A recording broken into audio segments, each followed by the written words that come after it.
बोलो कृष्ण भगवान की जय। धर्मराज युधिष्ठिर ने पूछा, ये कृष्ण अब आप को माँ के व्रत के बारे में समझाइए। इस दिन कौन से देवता का पूजन होता है तथा क्या विधि है। श्री कृष्ण भगवान बोले, हे राजन, पो शुक्ल पक्ष की एकादशी का नाम पुत्रदा है। इसका पूजन विधि से करना चाहिए। इस व्रत में नारायण भगवान की पूजा करनी चाहिए। इसके पुण्य से मनुष्य तपस्वी विद्वान लक्ष्मीवान होता है। इसकी मैं एक कथा कहता हूँ, सुनो। वर्धावती नगरी में सुकेतुमान राजा राज्य करता था। वह निपुत्ता था। उसकी स्त्री का नाम सेवैया था। वह सदैव निपुत्ति होने के कारण चिंतित रहती थी। इस पुत्रहीन राजा के पितर रो रो के पिंड लेते थे और सोचा करते थे कि इसके बाद हमें कौन पिंड देगा। इधर राजा को भी राज्य व भय से भी संतोष नहीं होता था। इसका एकमात्र कारण पुत्रहीन होना था। वह विचार करता था कि मेरे मरने पर मुझे कौन पिंड देगा। बिना पुत्र के पुत्रों और देवताओं से उत्तरण नहीं हो सकते। जिस घर में पुत्र न हो वहाँ सदैव अंधेरा ही रहता है। इसलिए मुझे पुत्र की उत्पत्ति के लिए प्रयत्न करना चाहिए। पूर्व जन्म के कर्मों से ही इस जन्म में पुत्र धन आदि मिलते हैं। इस तरह राजा रात दिन इसी चिंता में लगा रहता। एक दिन राजा ने अपना शरीर त्याग देने की सोची, परंतु विचार करने लगा कि आत्मघात करना महापाप है। राजा इस तरह मन में विचार कर एक दिन छिप कर वन को चल दिया। राजा घोड़े पर सवार होकर वन में पक्षियों और वृक्षों को देखने लगा। हाथी अपने बच्चों और हाथियों के बीच में घूम रहे थे।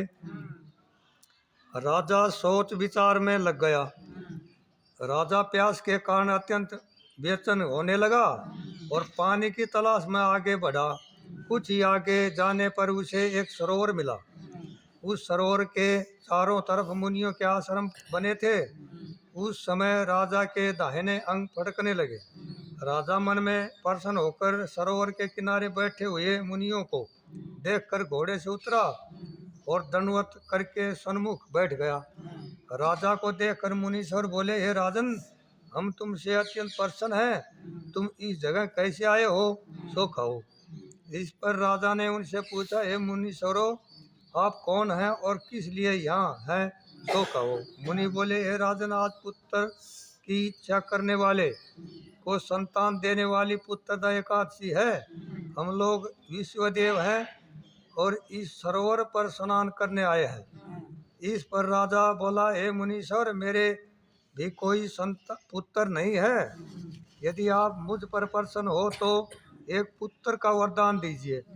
मुनि बोला, हे राजन, आज पुत्रदा एकादशी, आप इसका अवश्य ही व्रत करें। भगवान की कृपा से आपके अवश्य ही पुत्र होगा। मुनि के वचनों के अनुसार राजा ने एकादशी का व्रत किया और द्वादशी को पारायण किया और मुनियों को प्रणाम करके अंत में अपने महल को वापिस आया। अंत में रानी ने गर्भ धारण किया और 9 माह के पश्चात उसके एक पुत्र रत्न पैदा हुआ। वह राजकुमार अंत में अत्यंत वीर, धनवान, यशी और प्रजापालक हुआ। श्री कृष्ण भगवान बोले, हे राजन, पुत्र प्राप्ति के लिए पुत्रदा एकादशी का व्रत करना चाहिए। जो मनुष्य इसका महात्म श्रवण व पठन करते हैं उनको स्वर्ग मिलता है। बोलो ग्यारस माता की जय। बोलो कृष्ण भगवान की जय। उत्पन्ना मोक्षदा सफला पुत्रदा षटतिला जया विद्या अम्बल पाप मोचनी कामदा वर्तनी मोहनी अपरा निर्जला योगनी देवसनी कामदा उत्तरदा आजा परिवर्तनी इंद्रा आशाकुशा रमा देवध्यान अंजनी परमा। बोलो ग्यारस माता की जय।